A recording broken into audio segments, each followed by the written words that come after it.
Assalamualaikum warahmatullahi wabarakatuh. Nama saya Baik Dimas Aditya. Saya di sini akan menjelaskan tentang pelayanan prima. Apa itu pelayanan prima? Ya, menurut saya pelayanan prima itu seperti pelayanan yang totalitas ke publik, untuk pelayanan publik. Seperti totalitas quality service, total quality management dan lain sebagainya. Biasanya itu adalah elemen kunci untuk pelayanan prima atau excellent service. Terus pelayanan prima itu prinsipnya itu ada tiga.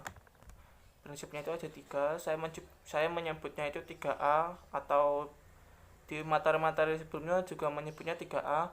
Itu kalau nggak salah, yang pertama itu attitude atau sikap. Jadi kita harus menjaga sikap kita dalam pelayanan prima. Lalu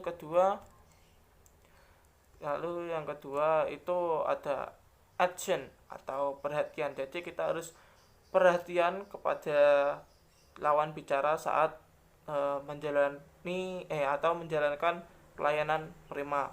Lalu setelah itu ada action atau tindakan. Tindakan di sini dimaksudkan itu seperti tindakan apa atau pelayanan apa yang Anda berikan kepada orang tersebut. Jadi sekilas itu tadi penjelasan dari saya. Saya tadi habis melihat video dari YouTube. Ini videonya menjelaskan tentang pelayanan prima fast track di kantor BPJS daerah Polewali. Nah, nanti untuk linknya saya kasih di deskripsi, silahkan lihat sendiri. Jadi gini, saya ceritakan. Itu pertama kan ada orang yang masuk ke dalam kantor BPJS. Itu terus yang menyapanya adalah satpam. Oke, satpamnya itu membuka pintu. Emang bagus sih membuka pintu. Tapi paling tidak pintunya juga tutup kembali, Pak. Ya, paling tidak tutup kembali gitu loh. Jangan dilepas gitu aja gitu. Terus ya agak senyum dikit lah kalau bisa gitu.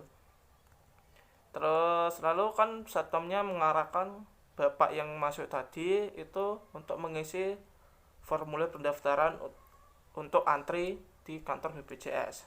Nah, setelah itu bapak tadi itu mengantri dan menunggu antriannya sampai dipanggil nomor antrian tersebut. Nah, gue suka pas gini nih. Pas ada yang masnya ini itu menyapa bapaknya ini. Gimana tidak, pasnya menyapa itu dia dengan senyum, terus dengan penuh senyumnya itu dengan penuh perhatian, bukan senyum yang aneh-aneh, cuma senyum perhatian, terus menjalankan tindakannya. Jadi tindakannya itu dia itu cepat, tepat, dan akurat gitu loh. Terus sikapnya juga itu baik. Jadi menurut saya yang bagus itu pada sistem pelayanan yang utama, yaitu pas bapaknya yang mengantri itu tadi sudah masuk untuk mendapatkan kartu BPJS tadi. Jadi untuk masnya ini saya apresiasi, bagus ya. Gimana tidak, dia itu senyum, sapa, terus sopan juga. Nah, di sini fasilitasnya itu cepet banget, terus penanganan juga cepat. Bayangkan saja di sini hanya membutuhkan waktu 2 menit untuk membuat video ini. Kalau ini benar-benar nyata, juga membantu banget di dunia nyata.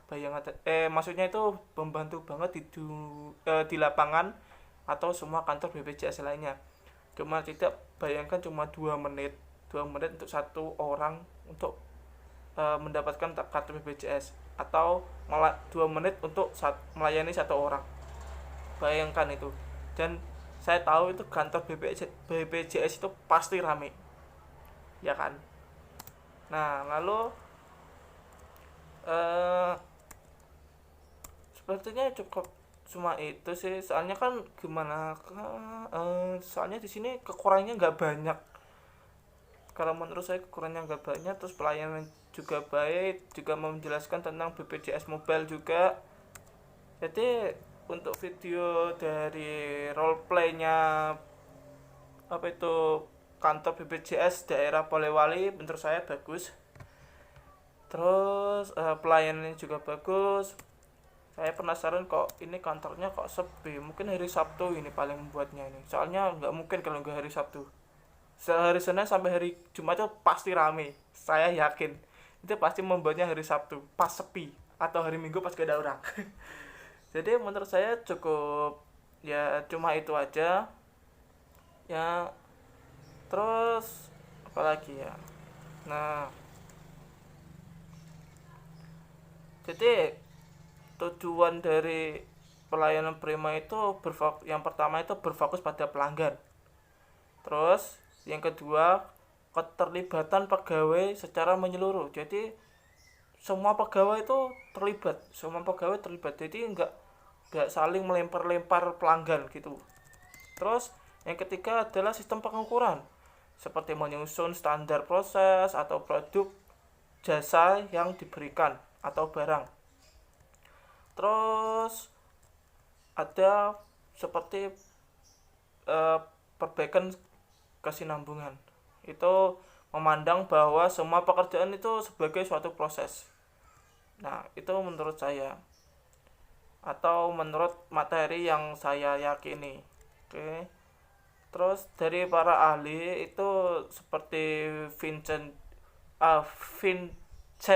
Gaspers itu yang pertama itu ketepatan waktu, yang kedua berkaitan dengan akurasi atau ketepatan pelayanannya tersebut, yang ketiga berkaitan dengan kesopanan dan keramahan. Nah ini paling penting nih, sopan dan ramah.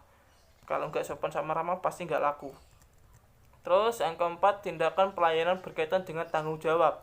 Nah ini penting lagi nih, tanggung jawab dan penanganan keluhan pelanggan. Jadi pelanggannya mengeluh mengungkapkan keluhannya, itu yang menjalankan tugas sebagai sebagai pelayan Prima itu harus mendengarkan atau kalau bisa mengatasi masalah klien.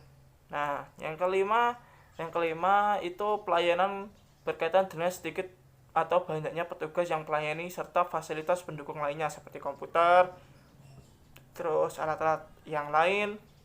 Kalau bidang kesehatan itu alat-alatnya ya masuk di bidang kesehatan dan lain sebagainya.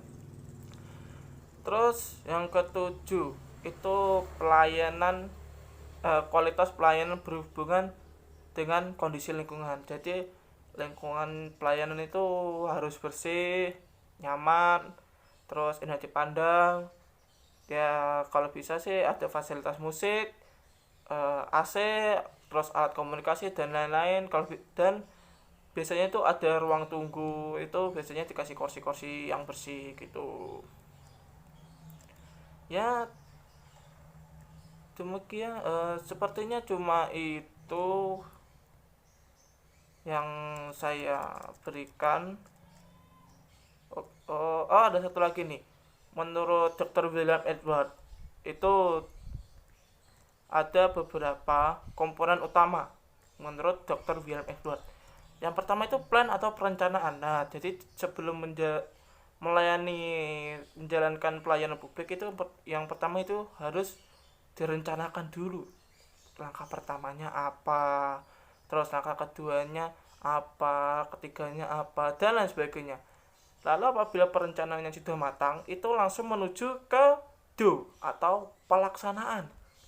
Jadi rencana tadi yang disusun tadi itu dilaksanakan dengan sebaik-baiknya dan semaksimal mungkin. Apabila perencanaan itu sudah dilaksanakan dan pelaksanaan juga baik, maka tindakan selanjutnya yaitu adalah dicek atau evaluasi. Dievaluasi lagi, ini bagaimana pelayanan tadi, apakah baik apa tidak, perlu dilanjutkan apa tidak, begitu. Terus yang keempat adalah ADS atau tindak lanjut. Jadi setelah dievaluasi itu bagaimana tindak lanjut dari evaluasi tersebut gitu. Apakah baik atau buruk itu tergantung dari evaluasi pelaksanaan dan perencanaan yang tadi. Ya sepertinya sepertinya begitu sih. Terus ada lagi 9 dimensi kualitas. 9 dimensi kualitas pelayanan di kesehatan yang telah diciptakan dalam sektor kesehatan. Yang pertama, manfaatnya. Ya, utama ini manfaatnya. Itu apabila orang masuk rumah sakit itu manfaatnya apa, kita harus tahu gitu. Terus ketetapan pelayanan yang diberikan relevan, yang dibutuhkan pasien apa, kita harus ada sesuai dengan standar keprofesian kita. Kalau kita perawat ya menurut standar perawat kita, apabila dokter ya menurut standar dokter, apoteker, petugas lab dan lain sebagainya lah, banyak banget. Terus ketersediaan. Nah, ini ketersediaan ini menurut saya itu pelayanan tersebut ada apa enggak. Nah, begitu.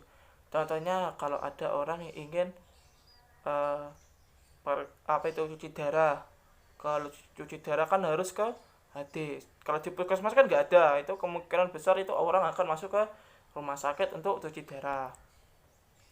Lalu kenyamanan, pelayanan yang diberikan dalam suasana yang nyaman itu perlu ya. Terus hubungan interpersonal itu seperti komunikasi, kita harus memberikan rasa hormat, perhatian, terus empati dan empati yang baik gitu. Terus waktu itu seperti waktu tunggu pasien atau waktu proses penyembuhan itu harus tepat waktu juga. Terus kesinambungan, pelayanan kesehatan yang diberikan dilaksanakan secara berkesinambungan. Ya, itu harus. Pasien yang memerlukan tindak lanjut keperawatan perlu ditindaklanjuti. Nah, kalau nggak tindak lanjuti bisa gawat kan. Lalu yang terakhir, legitimasi atau akuntabilitas. Pelayanan diberikan dapat dipertanggungjawabkan baik dari aspek medik maupun hukum. Itu ya, itu tadi beberapa penjelasan dari saya dan gambaran menurut video yang saya lihat tadi. Untuk videonya nanti saya kasih linknya di deskripsi, nanti dilihat sendiri saja. Untuk yang melihat ini, di like juga nggak apa-apa, di subscribe alhamdulillah, di komen ya jangan yang buruk-buruk lah gitu. Jadi saya membuat video ini untuk memenuhi tugas kuliah daring saya. Jadi sekian dari saya. Wassalamualaikum warahmatullahi wabarakatuh.